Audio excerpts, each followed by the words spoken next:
공의의 심판자로 오시는 예수님이라는 제목으로 성도님들과 은혜 나누기 원합니다. 공의의 심판자로 오시는 예수님. 오늘은 대림절 세 번째 주일이죠. 대림절 하면은 오신 예수님 그리고 오실 예수님을 기다리는 절기죠. 처음에 말씀드린 것처럼 저희가 얼마나 망각하고 사는지 누구보다 잘 알아요. 또 어떤 면은 보면은 영적으로 그런 것 같아요. 영적으로 우리가 바빠지고 힘들어지게 하는 세력이 있어요. 그래가지고 아둥바둥 하면서 겨우겨우 살아가면서 많은 중요한 것을 놓치고 살아가게 만드는 그러한 것들이 이 세상에 그냥 뿌리 박혀 있는 것 같아요. 그래서 주님을 망각하고 살 때가 많기 때문에 대림절은 특별히 중요한 것이죠. 근데 이게 기다리는 그 절기라고 해서 대림절인데 우리 아시죠? 특히 한국 사람들이 가장 힘들어하는 것 중에 하나가 뭐죠? 기다리는 거예요. 기다리는 것. 얼마나 힘든지 몰라요. 빨리빨리, 그죠? 빨리빨리 서둘러서 조금 음식이 좀 늦게 나와도 식당 가서 앉아있는데 김치를 시켰는데 김치만 좀 늦게 나와도 이모 난리 나요. 그죠? 우리 서라벌에도 가보면은 각 테이블마다 버튼이 있어요. 세계에서 한국이 유일하대요.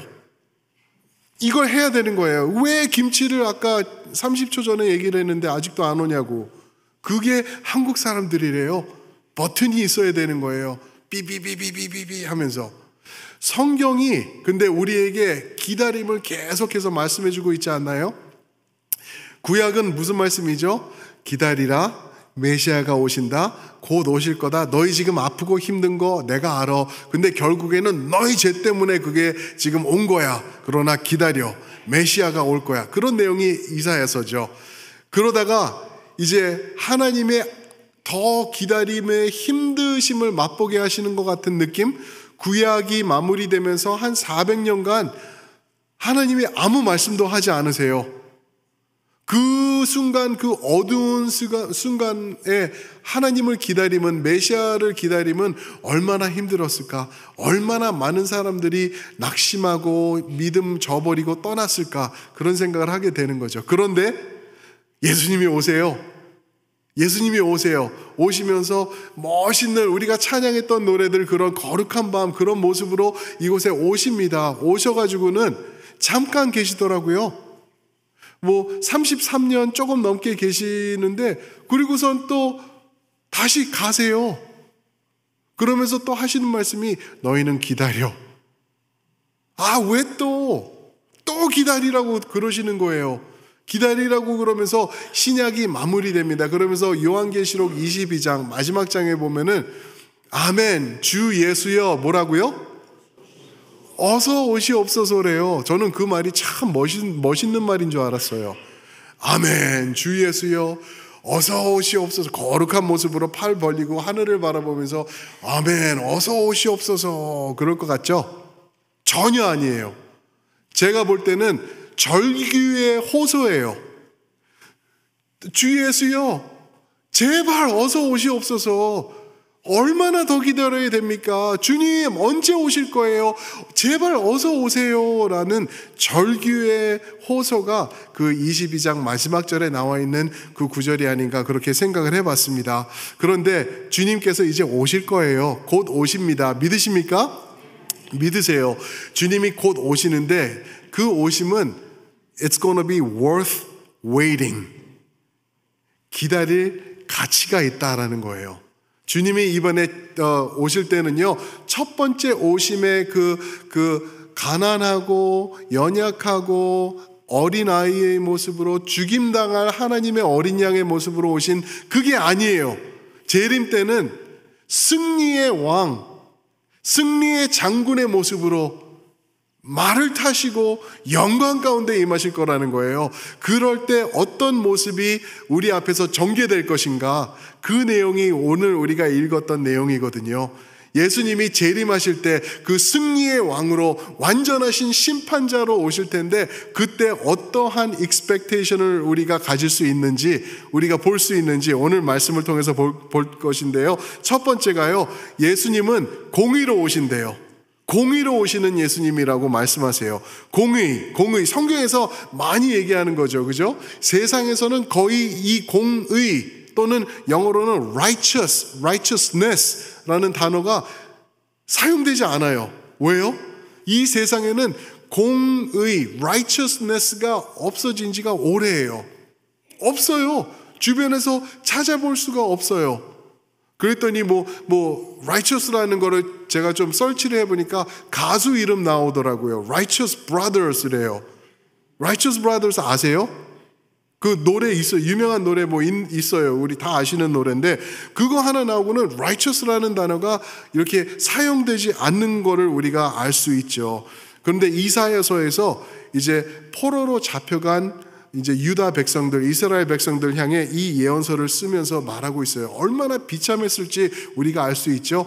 나라 뺏긴 비참함, 우리 어르신들은 아실 거 아니에요. 그죠? 우리 부모님들 세대는 아신다고요. 왜냐하면 우리도 경험했기 때문에 아무 힘이 없고 정의와 공의라는 찾아볼 수는 없고 그냥 때리면 맞아야 되고 뺏으면 빼앗겨야 되고 그러는 상황이 지금 벌어지고 있는 거예요. 그런데 공의의 심판자가 오신다라고 말씀하시는 거예요.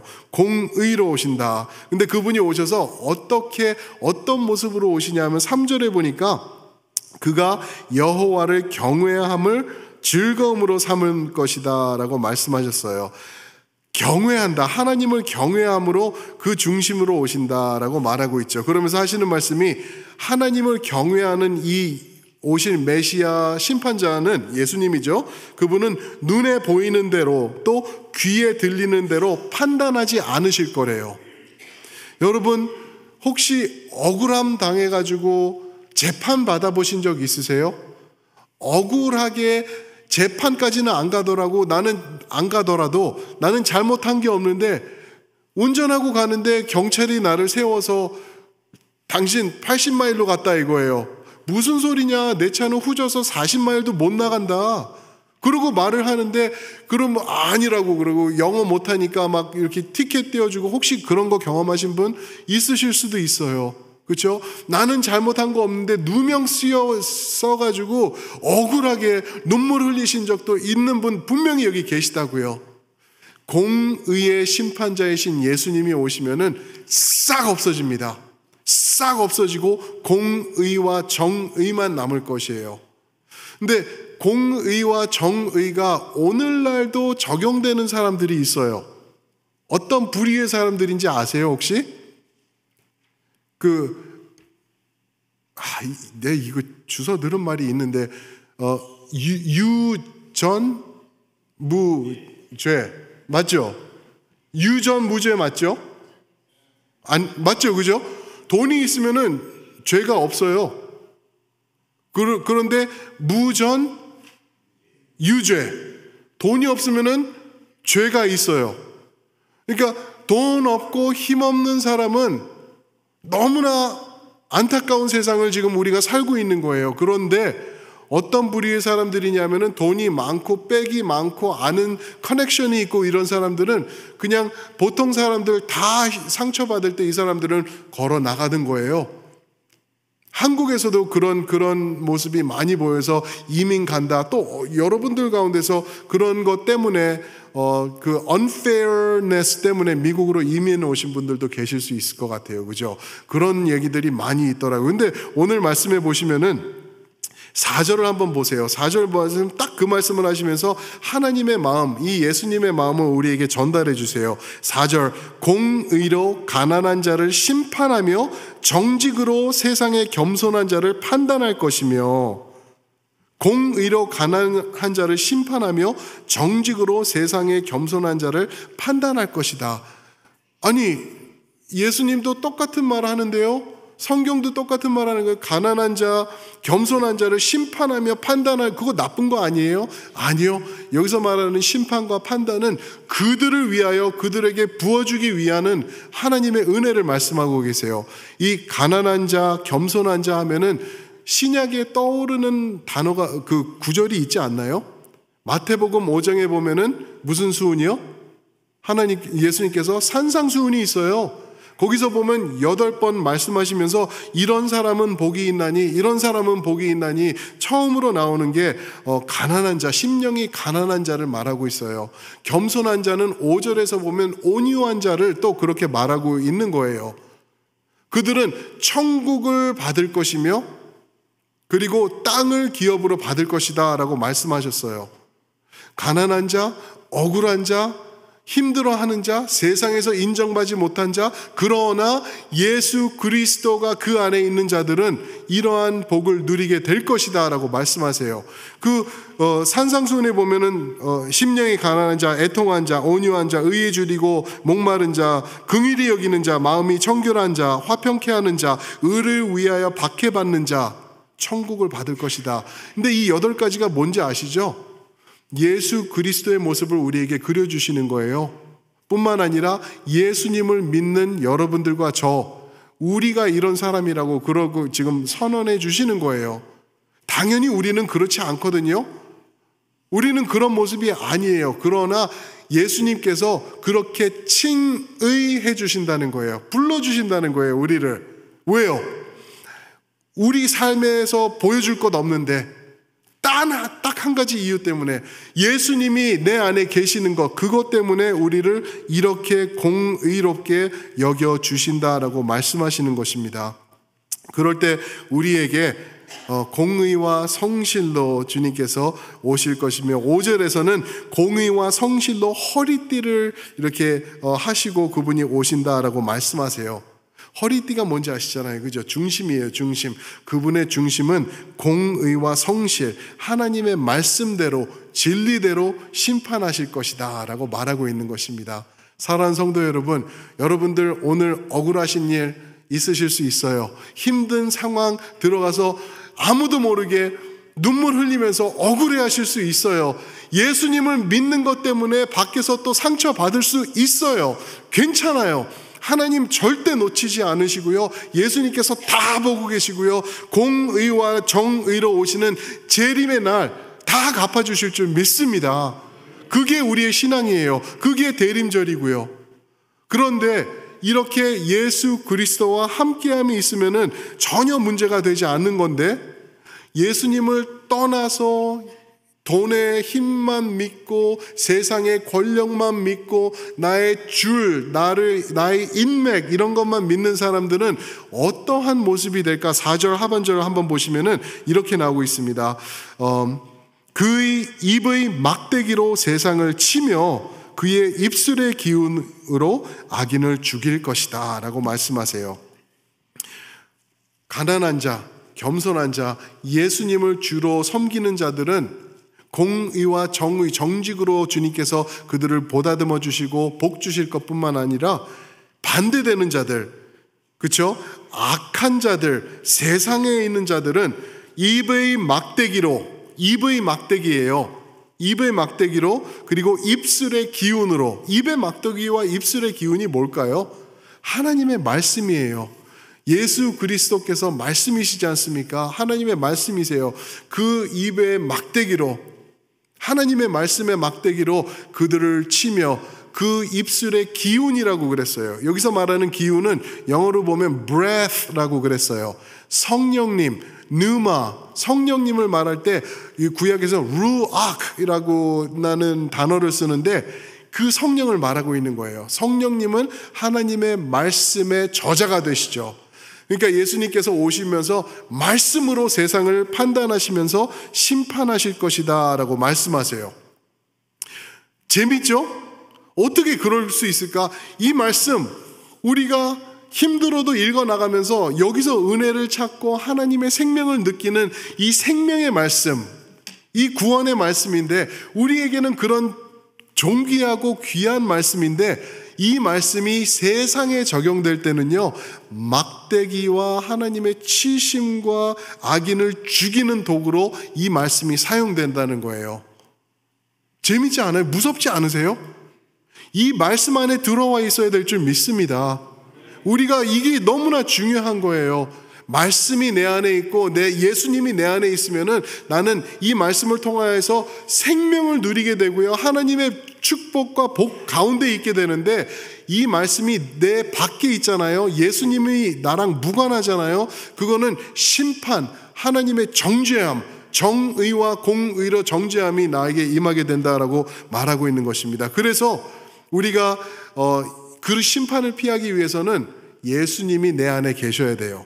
그게 로마서 8장 1절 말씀입니다. 8장 1절에 보면은 예수 안에 있는 자는 결코 무엇이 없나니?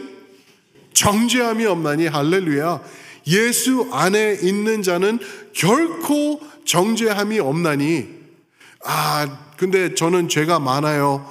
저 나빠요. 나쁜 생각도 많이 하고 남들 사기도 치고 안 좋은 것도 했어요. 돈 빌린 거 갚지도 않은 적도 있고요. 나쁜 일 많이 했어요. 아니요. 예수 안에 있는 자는 정죄함이 없다. 결코 정죄함이 없다라고 말씀하세요.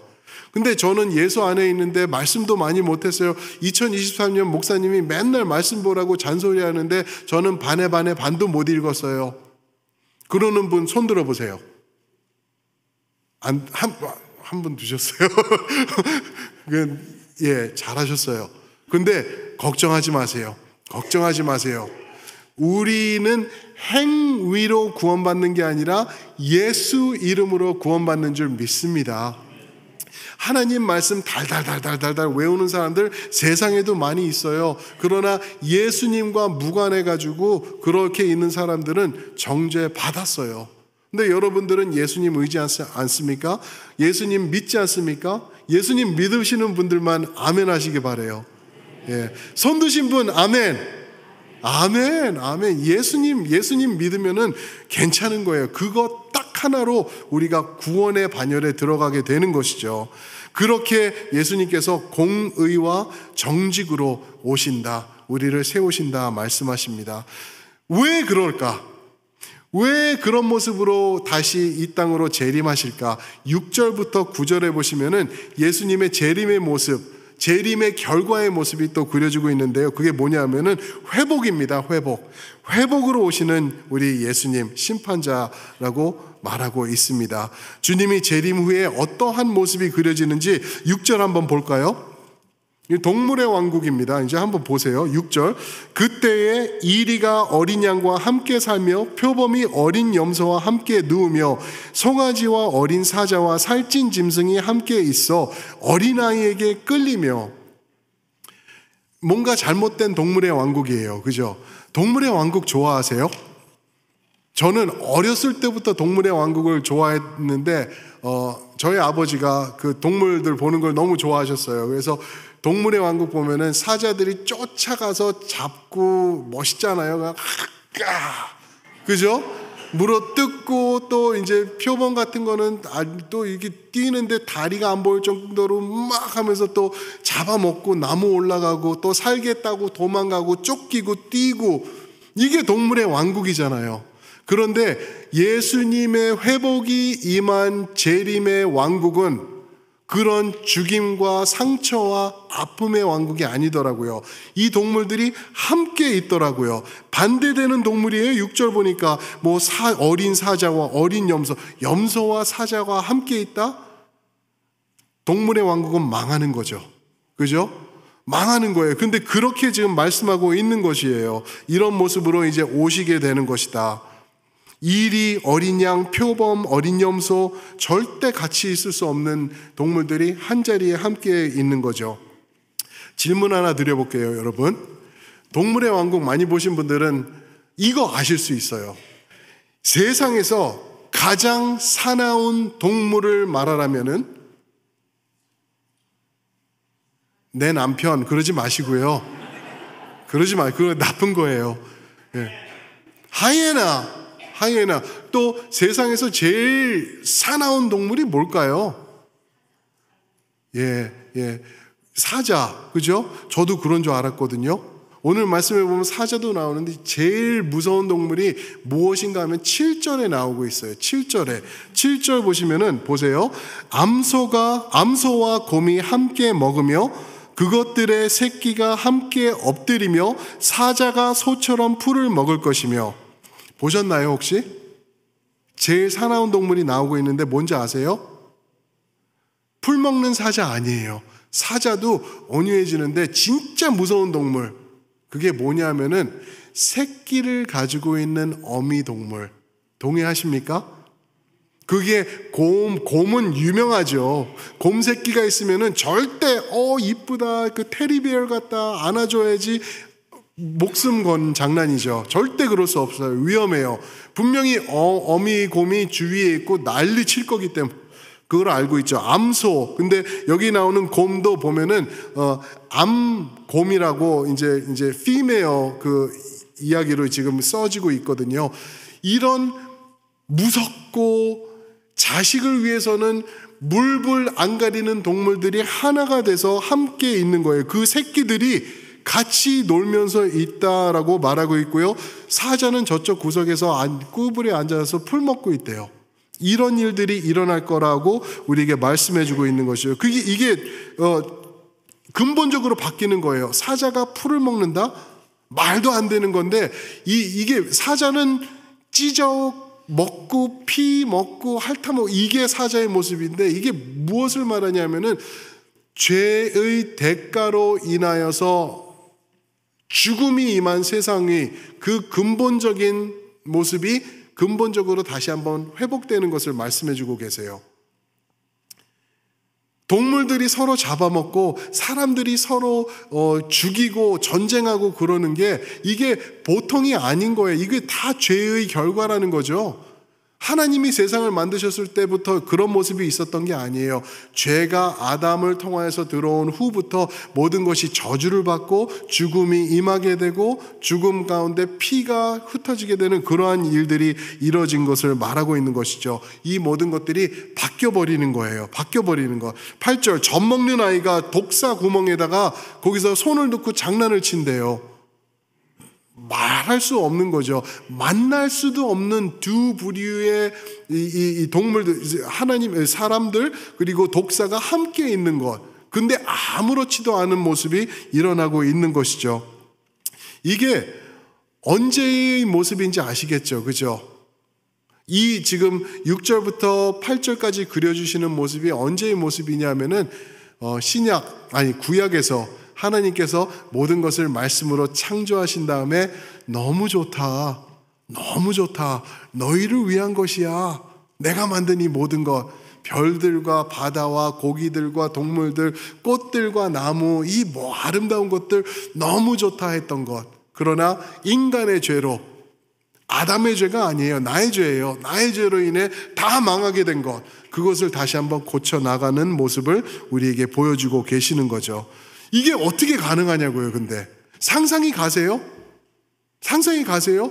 이제 악한 사람들이 없어지고요. 전쟁이 없어지고요. 서로 사랑하게 될 것이며 서로 보다듬으며 하나가 되고 하나님의 참된 샬롬이 완전하게 임하는 그러한 세상으로 바뀔 것. 이게 어떻게 가능한지 9절에서 말씀하세요. 9절 한번 보겠습니다. 9절 한번 우리 한 목소리로 한번 읽어보겠습니다. 시작. 내 거룩한 산 모든 곳에서 해됨도 없고 상함도 없을 것이니 이는 물이 바다를 덮음같이 여호와를 아는 지식이 세상에 충만할 것임이니라. 아멘. 보셨나요? 어떻게 이런 온전한 회복이, 에덴 동산의 회복이 어떻게 일어난다고요? 하나님을 아는 지식이 온 세상을 덮을 거래요. 모든 만민들이 하나님을 알고 동물들이 하나님을 인정하고 자연과 모든 생태계가 하나님을 찬양하는 그때가 올 것인데 그게 바로 예수님의 재림 때라는 거죠. 그때 이러한 온전한 회복이 있을 거다라고 말씀하세요. 근데 재밌죠? 제가 이거 예전에 한번 설명한 것 같기도 한데 왜 이런 설명으로 이거를 말했을까? 하박국 2장 14절에서도 똑같이 반복하는 게 뭔지요? 무엇이 무엇을 덮음같이? 물이 바다를 덮음 같이 여호와를 아는 지식이 온 세상에 충만할 것이래요. 왜 그런 말장난 같은 표현을 쓰셨을까요? 물이 바다를 덮는다? 물이 바다인데?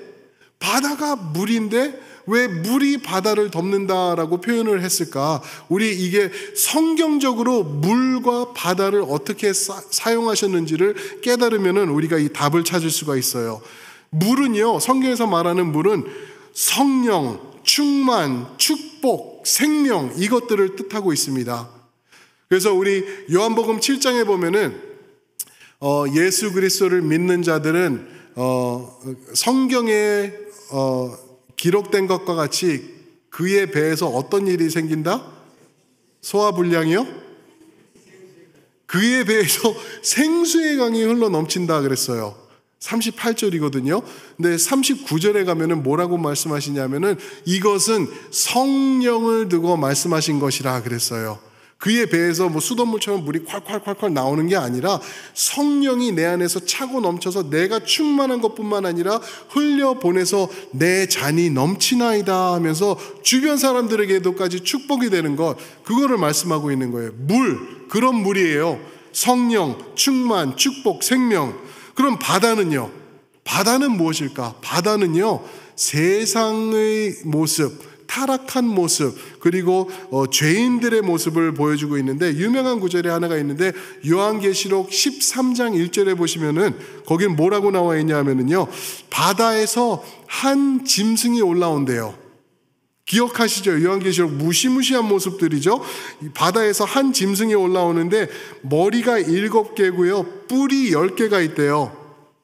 그런데 그 7개 머리에는 신성모독이라고 써 있대요.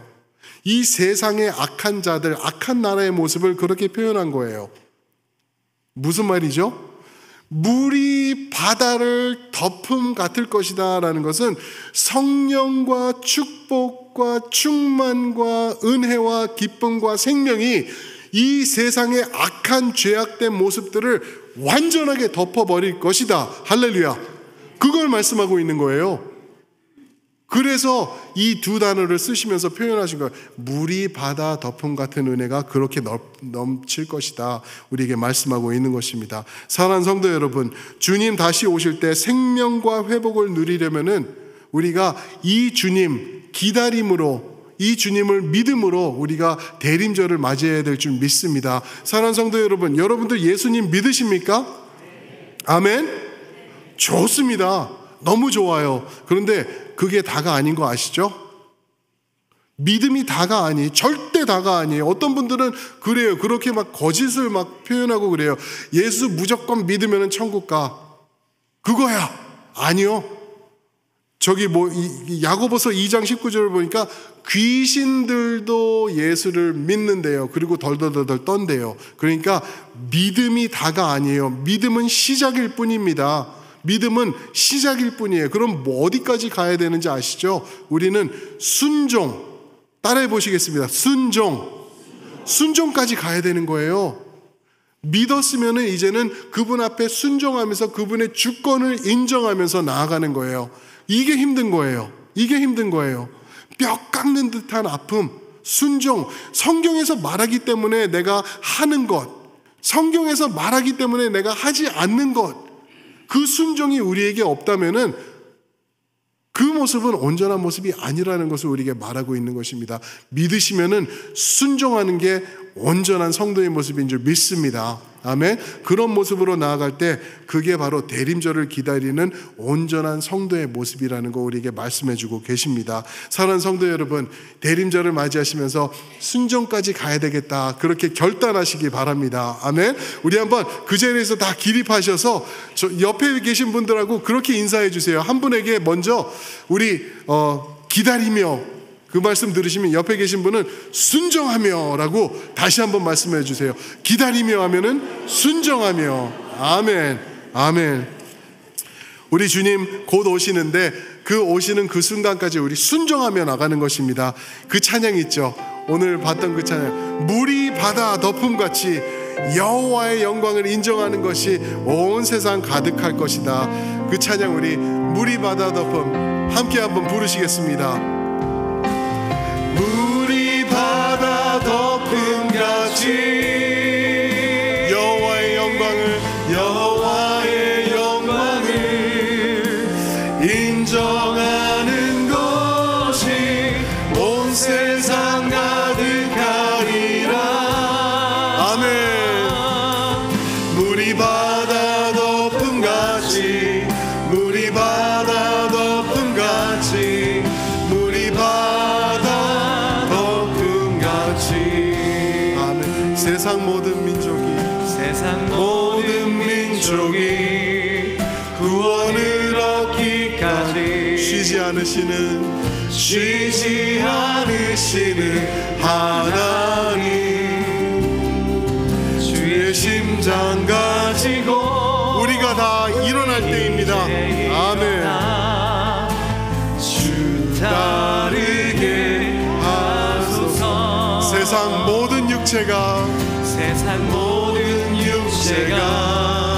주의 영광 보도록 우리 부르시는 하나님, 이제는 우리가 주의 손과 발 되어 세상을 치유하며 아멘 주 섬기게 하소서. 물이 바다를 덮습니다. 물이 바다 덮음같이 성령의 충만함이 여호와의 영광을 인정하는 것이 온 세상 가득하리라. 어떻게 해요? 물이 바다 덮음같이 물이 바다 덮음같이 물이 바다. 다시 한번 찬양하십니다. 물이 바다 덮음같이 물이 바다 덮음같이. 아멘. 여호와의 영광을 우리가 인정합니다. 인정하는 것이 온 세상 가득하리라. 물이 바다 덮음같이 물이 바다 덮음같이 물이 바다 오리라. 그날에 주의 영광이 가득한 세상 오리라. 그날에 우리 주님이 재림하시는 그날입니다. 가득한 세상 아멘. 우리는 듣게 되니 온 세상 가득한 승리의 합성. 물이 바다 덮음같이 아멘. 여호와의 영광을 우리가 인정합니다.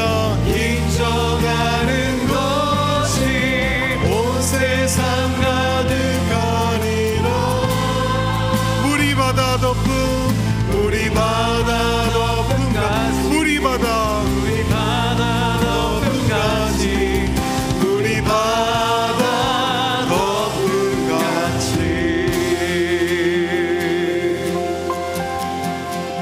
아버지, 우리 주님 곧 오시는데 그때는 물이 바다 덮음 같은 주님의 정직과 공의와 완전하신 심판의 모습이 온 세상을 회복해 하실 거라고 말씀을 통해서 봅니다. 주님, 그날을 기다립니다. 아버지 하나님, 오늘 우리가 대림절을 맞이하면서 사는 모습이 바로 그런 모습이 될 수 있도록 도와주시옵소서. 예수 믿는 것으로 스탑하는 것이 아니라 전적인 순종함으로 주님의 주권을 인정하며 나아가는 우리 모두가 되어서 예수님 앞에 무릎 꿇고 아멘 주여 어서 오시옵소서를 외치는 우리 모두가 될 수 있도록 인도하여 주시옵소서.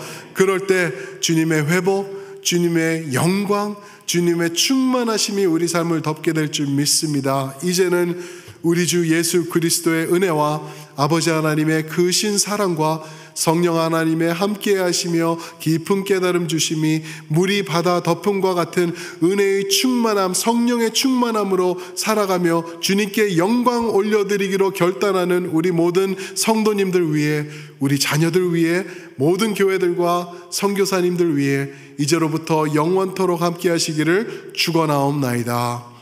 아멘.